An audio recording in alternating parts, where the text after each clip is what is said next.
qui est cette personne? C'est parti.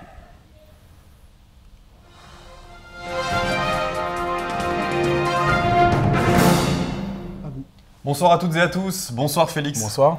Il est 17h30, voici les titres de l'actualité de ce mercredi. En France, l'épidémie de grippe s'aggrave. Les services d'urgence sont débordés. Ce sont les personnes âgées les premières victimes du virus. L'actualité, ce sont aussi les soldes qui ont débuté ce matin. L'engouement est-il toujours au rendez-vous? Nous verrons cela dans la première partie de ce journal. À l'étranger, Donald Trump dans la tourmente. À quelques jours de son investiture, la Russie détiendrait des informations compromettantes sur le président américain. Même si le Kremlin a démenti, aujourd'hui nous y reviendrons en deuxième partie. Et puis notre nouveau feuilleton, tourne-disque et autres appareils vintage, on croyait toutes ces vieilleries dépassées. Eh bien des passionnés tentent de les déterrer. On verra cela à la fin de cette édition.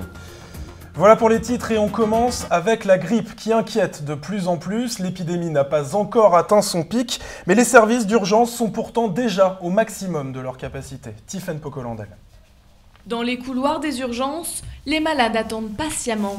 Ils doivent parfois attendre jusqu'à 6 heures avant de voir un médecin. À cause de l'épidémie de grippe, les hôpitaux sont surchargés. 398 personnes pour 100 000 habitants seraient touchées et le phénomène concerne toute la France, comme par exemple à Nice. Nous avons eu une épidémie qui s'est déclarée avec une pente énorme de ce virus et beaucoup d'entrées. On est passé à 320 entrées par jour au lieu des 250 habituels, donc c'est vrai qu'on a beaucoup de patients hospitalisés. Les seniors sont souvent les plus touchés. Il y a 2 ans, 90% des victimes de la grippe avaient plus de 65 ans. Marisol Touraine a demandé ce matin aux hôpitaux de libérer des lits. Compte tenu des tensions et du fait que les personnes hospitalisées restent plus longtemps à l'hôpital, je demande aux hôpitaux de déprogrammer des activités lorsque c'est nécessaire pour continuer l'accueil dans de bonnes conditions des malades. La ministre de la Santé prévoit un bilan lourd. Le phénomène n'est en effet pas terminé. Le pic de l'épidémie est attendu la semaine prochaine. D'autres établissements tirent la sonnette d'alarme, ce sont les établissements du sang. Leurs réserves diminuent, mais leurs besoins demeurent constants. On fait le point avec Marie-Carline Chardonnay et Solène Rioux. Bonjour, je viens pour donner mon sang. Donner son sang, c'est le pouvoir de sauver une vie. Et pourtant, le geste se fait parfois rare. L'établissement français du sang a tiré la sonnette d'alarme. Face à l'urgence, cet habitué du centre a pris les devants. Voilà, j'ai reçu l'appel, j'avais du temps libre et donc je suis passé.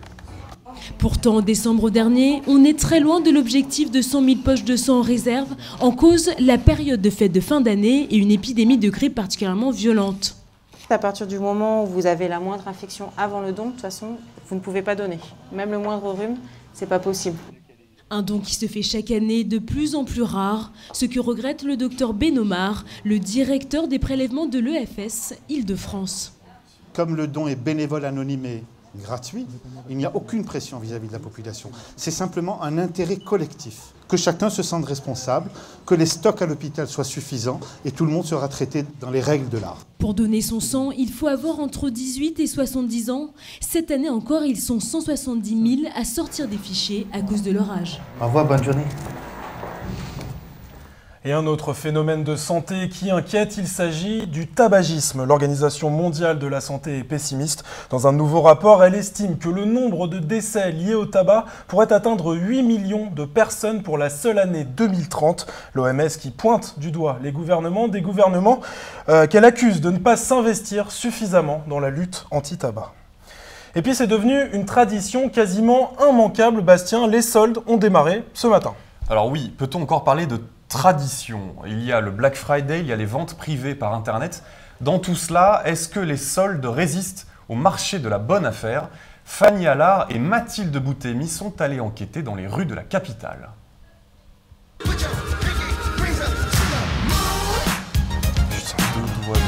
Ils débarquent aujourd'hui et envahissent les vitrines des boutiques pendant plus d'1 mois. 70% des Français ont l'intention d'en profiter. Pourtant, Le début des soldes ne déclenche plus la même euphorie. Il y a beaucoup de soldes flottantes. Par exemple, la plupart des magasins ont commencé dès le 26 décembre à faire en vente privée. Donc c'est plus l'événement comme ça aurait pu être il y a 4 ans ou il y a 5 ans. En fait. C'est pas du tout le même empressement, le même engouement. À l'ouverture, c'était la cohue. C'est-à-dire que les gens se jetaient et se battaient pour vraiment être les premiers dans la boutique. Non, c'est plus le cas. Les prix cassés du Black Friday, la multiplication des ventes privées ou encore l'achat en ligne concurrencent les soldes à longueur d'année. Toutefois, il demeure une tradition pour certains clients. C'est les premiers jours, vraiment le premier jour que je fais quand je peux. Sinon le week-end la première semaine de solde. Sinon après oui c'est récurrent. On a souvent des promos, des codes promos, etc. Donc... Oui, les soldes c'est toujours un moment crucial pour moi dans l'année. C'est à ce moment-là que vous dépensez? Voilà, tout à fait.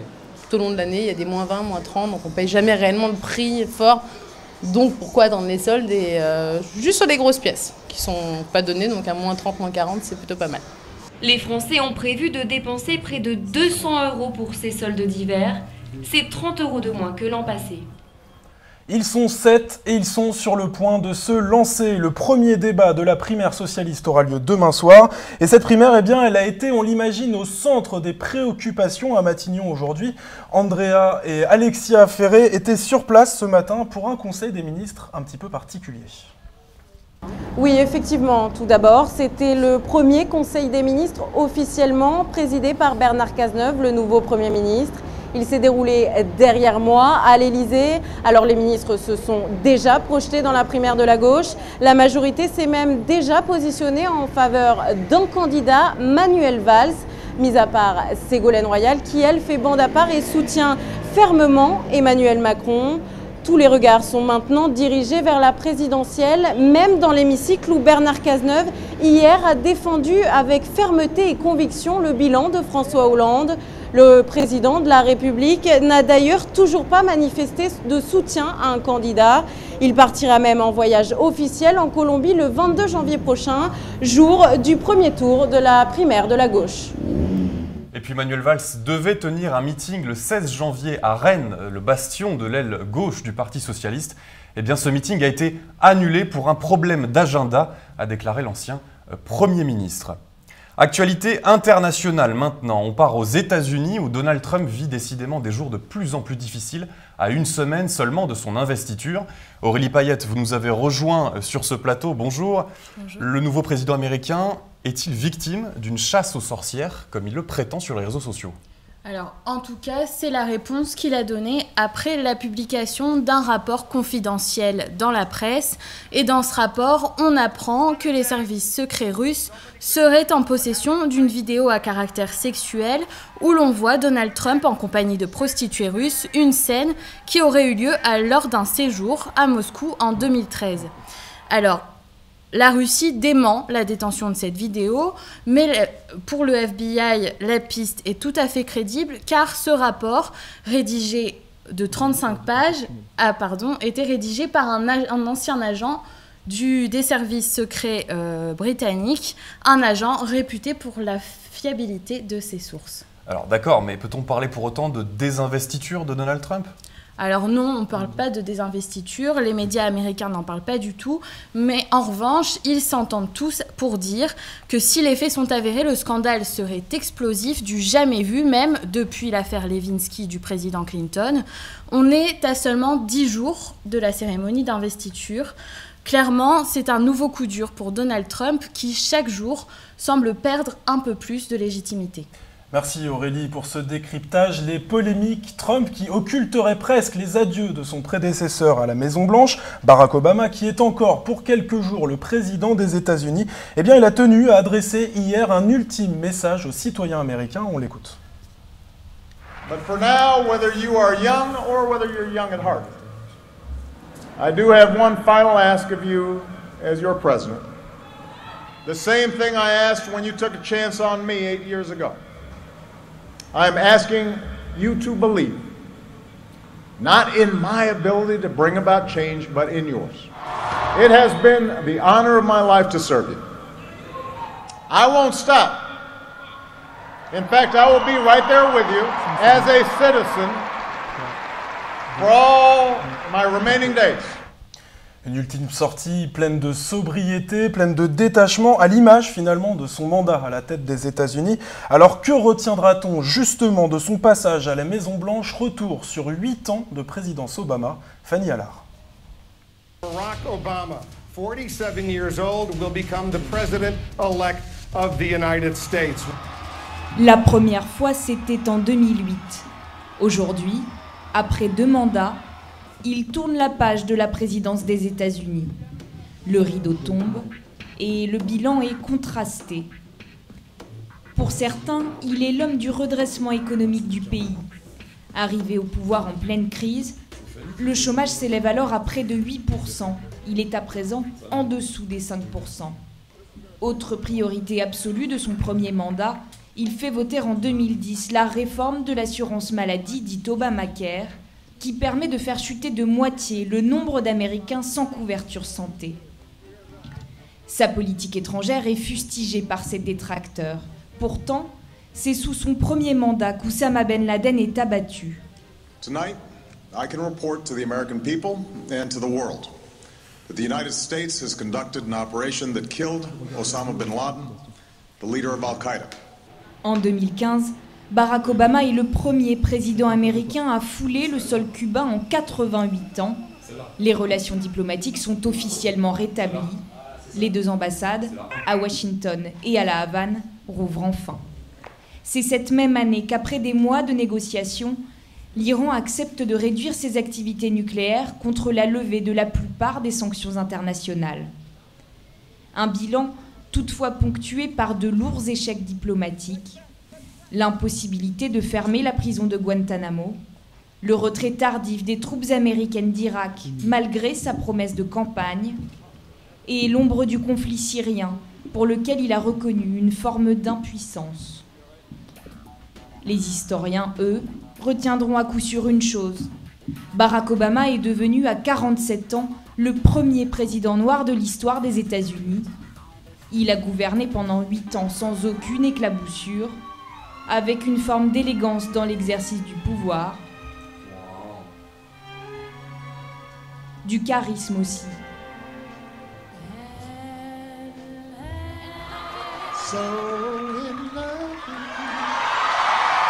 Que même ses adversaires lui concèdent.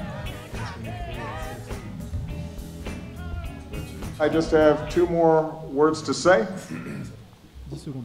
Obama out.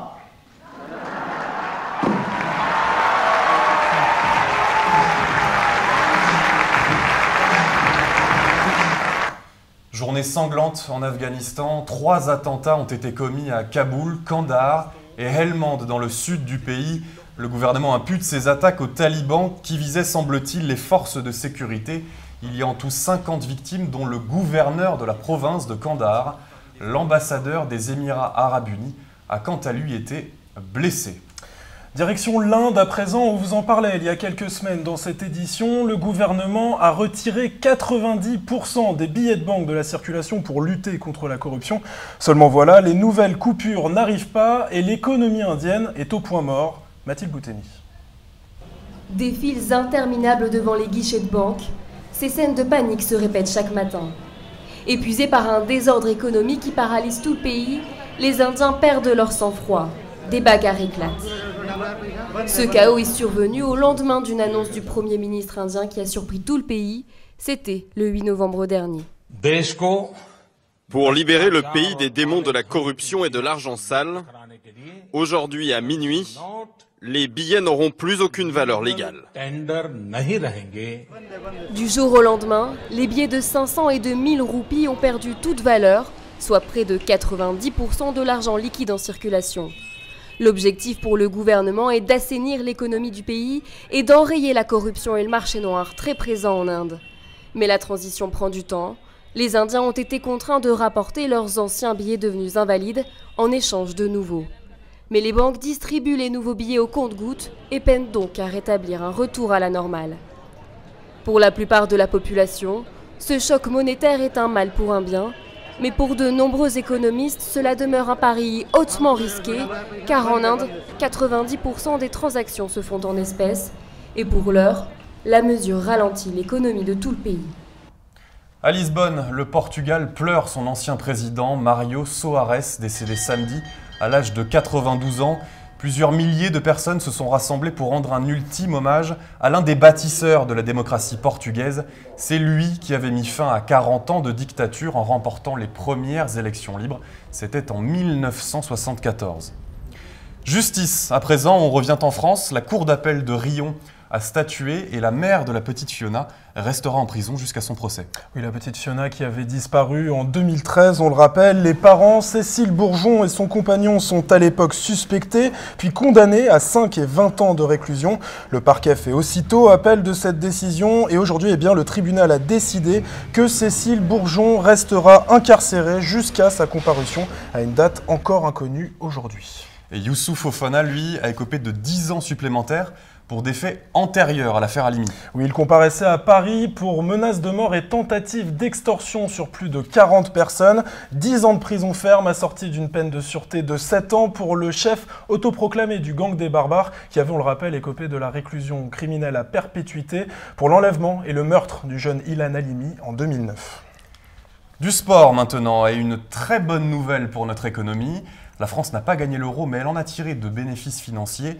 La compétition a rapporté gros cet été. C'est un reportage de Jawad Haït Hammer.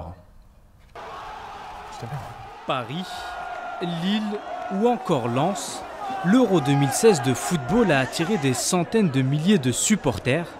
La compétition s'est révélée très lucrative pour l'économie française.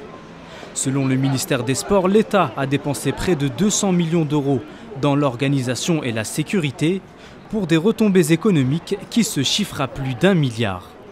Malgré la menace terroriste, les supporters se sont déplacés.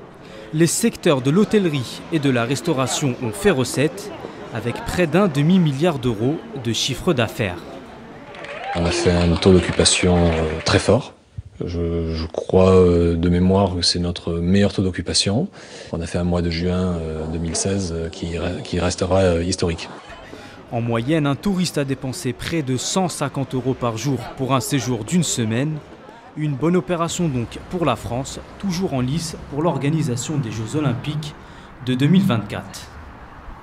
Oui, le football rapporte donc énormément et il est même prêt à changer de méthode pour rapporter encore plus. Oui, la décision de la FIFA est tombée comme un coup de tonnerre. Hier, la Coupe du Monde 2026 se jouera à 48 équipes, c'est-à-dire qu'on ajoute 14 pays par rapport au format actuel. Gianni Infantino, le président de la FIFA, a expliqué qu'il s'agissait là de donner à rêver à davantage de pays. On constate surtout que les recettes de la FIFA s'en trouveront considérablement augmentées. Mais il y a une autre Coupe du Monde au centre de l'actualité aujourd'hui, Bastien, et celle-ci, elle débute aujourd'hui. Oui, et la France, eh bien, elle pourrait bien la gagner celle-là. Elle débute ce soir, la Coupe du Monde de handball. C'est du handball, bien sûr. Le mondial a lieu en France cette année. Les Bleus joueront à domicile. Ils sont les tenants du titre. Alors, est-ce un avantage ou un inconvénient? Les experts répondront sur le terrain de Bercy en ouverture contre le Brésil. Un match à suivre à 20h45. Allez, maintenant c'est l'heure de notre feuilleton. Jusqu'à vendredi, nos reporters vont suivre des passionnés qui tentent de redonner vie à ces objets que l'on croyait appartenir au passé.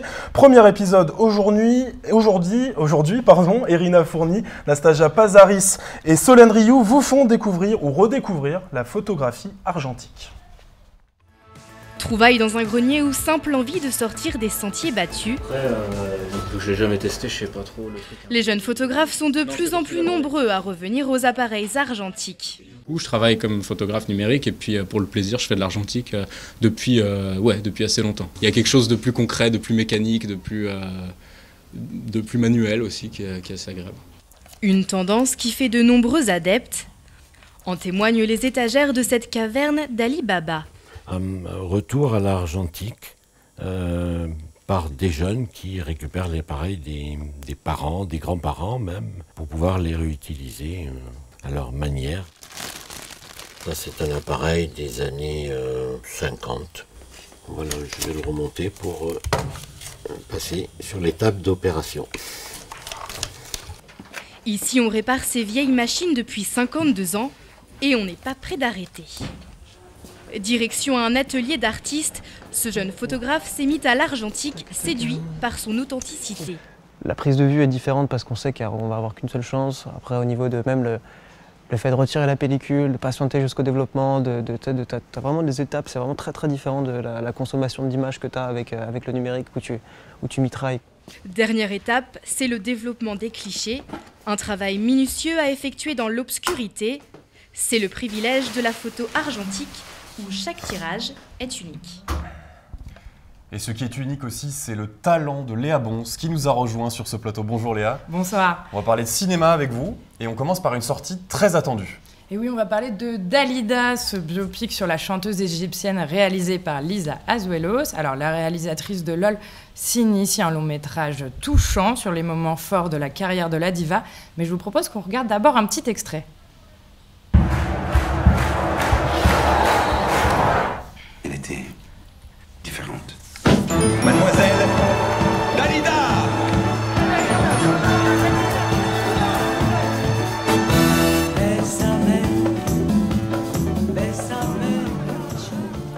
Cette actrice, elle lui ressemble comme deux gouttes d'eau, c'est incroyable. Je suis d'accord avec vous, c'est totalement bluffant. Zelva Avilvi a un talent monstre. Avec elle, on suit les étapes cruciales de la vie de Dalida, de sa naissance en 1933 au Caire à son suicide en 1987, et aussi à travers ses chansons, puisque les chansons de la vie de l'actrice suivent souvent son parcours.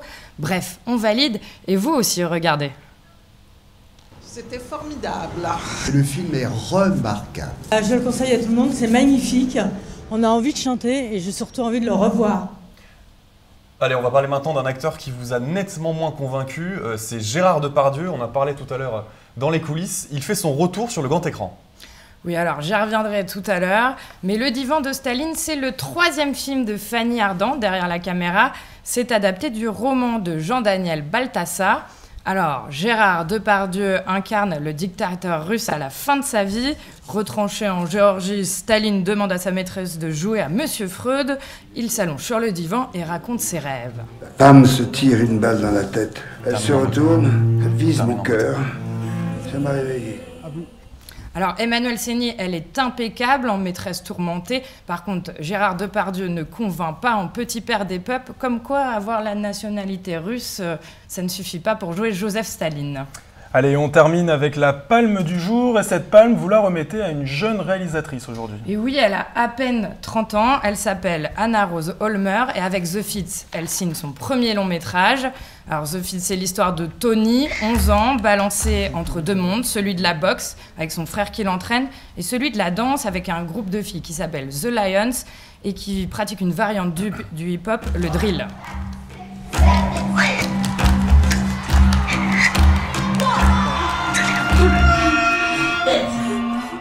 Bon, alors comme ça, on comprend pas grand-chose, mais c'est justement le type du film. La réalisatrice mélange les styles. Alors, on a l'impression que c'est un film de banlieue, mais en fait, non. Après, on bifurque sur des questions de genre, mais en fait, non. Et vers l'horreur, mais en fait, non. En fait, tout simplement, en 1h15, on est un peu perdu, rien n'est confortable, tout est bizarre. Et bah, c'est ça qui est merveilleux. C'est notre palme du jour, alors courez-y. Eh ben, merci Léa, merci beaucoup. Je vous en prie. Et avant de refermer ce journal, vous l'avez entre les mains, ce Tintin et non pas ce Félix. Dites-nous en plus. Tout à fait, il est sorti ce matin, c'est le dernier Tintin, vous l'avez dit, mais c'est surtout le premier qui a été écrit par Hergé en 1929. Alors à l'origine c'était en noir et blanc, mais vous le voyez, pour l'occasion, eh bien, il a été colorisé et pour vous le procurer, Bastien, eh bien, vous devrez débourser 15 €. Je vous le laisse, hein, vous avez les yeux qui pétillent. Avec plaisir. Et c'est ainsi que se termine ce journal, réalisé par les équipes de Marion Lawamène et Guillaume Petsac. Merci à vous de l'avoir suivi. On se retrouve demain, même heure, même chaîne, pour un nouveau rendez-vous d'actualité.